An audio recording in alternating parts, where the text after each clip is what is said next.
quote, love, the superpower to come, by producing a radical anatomy of our physiological need for it in all the difficult and simple facts of the poem, its pace, its cadence, its durations, its Frankensteining of the dead work of genres, of moments in the metrical record, its grammars and their disorienting extensions and abruptions, in the poem's capacity to host all proper and improper contents, and in its being overrun by what it admits. The poem for Sutherland is not a place outside the time and space of the present and its quiet disasters of gelatinized labor or its louder points of crisis, the fatal and sustainable subtraction of bodies in war and work. But it is a non-site within that present that can convene multiple times, the time of Donne, Pope, and Wordsworth's measures, or of scenes from a personal history of uneven sexual development. And multiple places, Abu Ghraib and London, Nigeria and Oakland, such that thinking can rise up within its contemporary bonds and sing the pressures it is already under by submitting them to the poem's further pressures. Here is Sutherland thinking sensitively about one of those pressures, meter. This is from an interview. It seems to me, in fact, that because of the present dominion of capital, specifically because of the mediation of intimate human relationships by capital, my relationships with poets in the past are also mediated by capital, and their expressive accomplishments do come to me in a variant form of dead labor, as Marx describes it. Here's another quote from an interview. For me, handling these meters cannot, for that reason, simply be a kind of job of putting on your radioactive gloves and treating them like toxic objects with tweezers and mocking them. It has to be about really trying to disclose the once living and future living human potential in these forms of expressivity. But to do that, I absolutely must sound what is dead in them too. And everything that shudders in them, which might nearly approximate to or sound like or resemble or project or hint at our possible reconciliation with pure and simple pleasure, which cannot simply be adopted as pure pleasure or be resolved into pure pleasure. Sutherland does not think the revolution is coming tomorrow, nor does he think poetry will lead it, but verse is one form of doing potentially live labor in the present's deadnesses, and of calling the dead labor of poetry back into vital, collisional, contemporary situation without mistaking it for life. But it is hard to think of Sutherland's verse as anything but alive. It is at least several forms of undead. And perhaps un is the best prefix we can hope for, a shedding of definitive structure and concept, a being unequal to, both weak and strong, a strength that is made perfect in weakness, as Milton borrowed Corinthians to say. The poet and critic Simon Jarvis has talked about the un of genre in Sutherland's odes, where the poet pressurizes prose until it contracts from the inert page width into chosen column and into metrical passages that are perfect or extrametrical or sub, and where he also embeds absurdly perfect rhyming tetrameter, though still in prose, and passes out of prose into quatrains and so on. Jarvis has called this work both unprose and unverse. But what those uns mean is that Sutherland combines the genres of dead labor without reducing them to a comestible blob. The odes are beautifully unpalatable, and the final product, unlike gelatin, could be rearticulated back into some of its component parts and scenes from history. Here's the unprose, unverse beginning of part 2 of the second ode.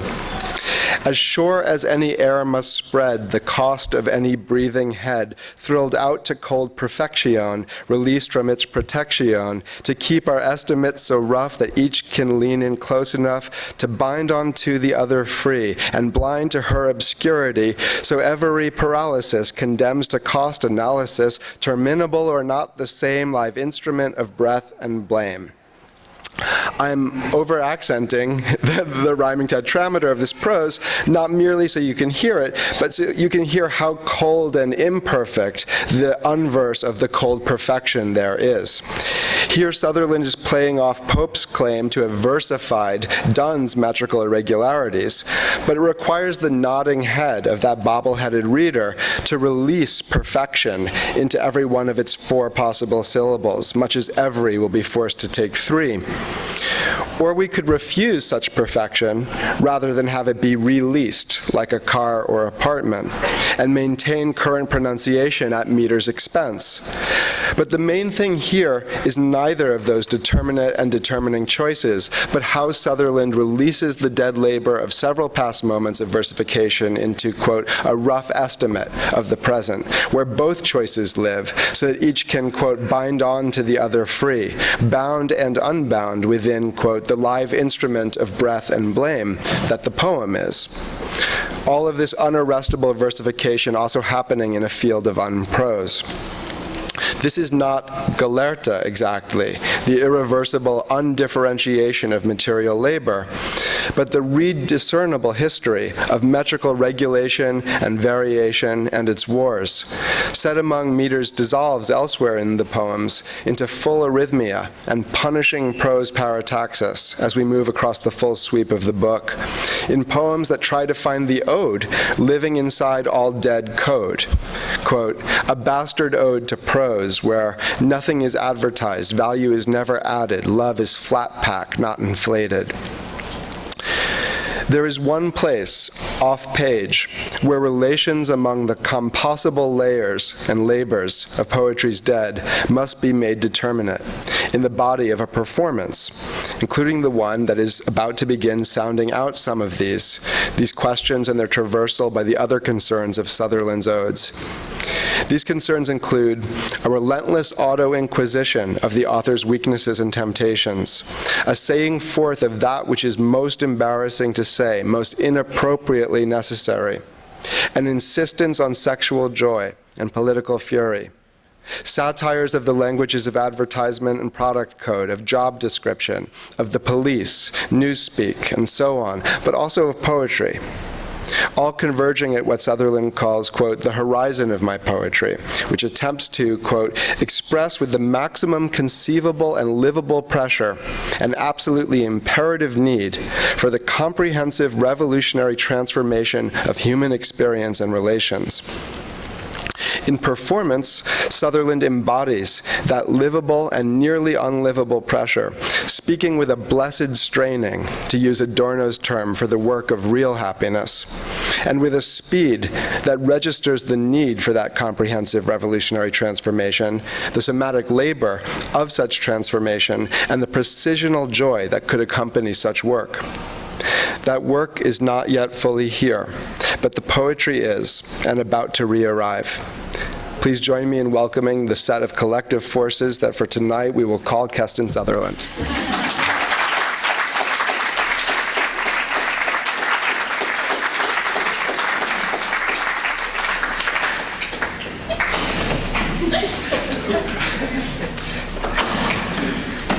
Not leaving yet.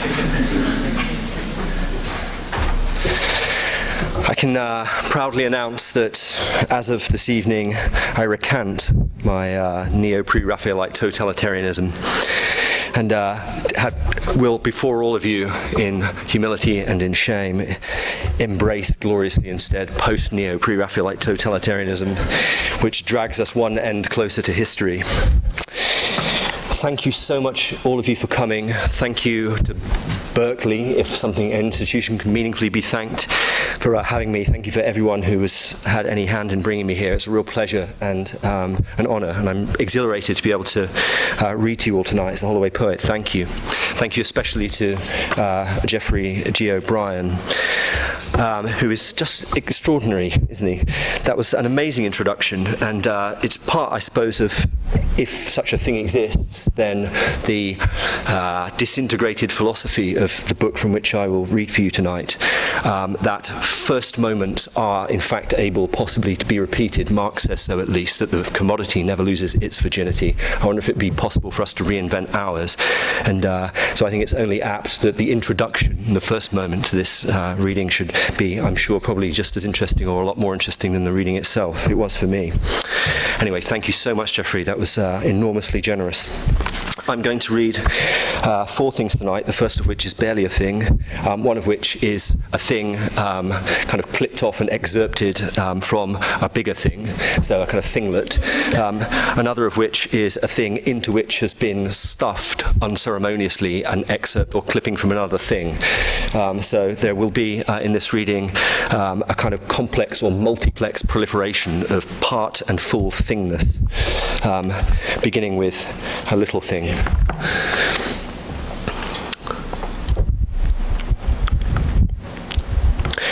I remember wanting to go to bed with myself, my bed in particular, so that I could do anything I wanted to do, all to myself, since I knew everything I would want doing to me, and who would do what. I alone would come in both my mouths. I would get down on all 4 knees and stretch wide my 2 asses to invite in my 2 cocks. One cock, mine, would be way too big for me and way too hard. The other, also mine, is antithetical to magnitude, harder than 1,000 base teeth. I would talk down to myself,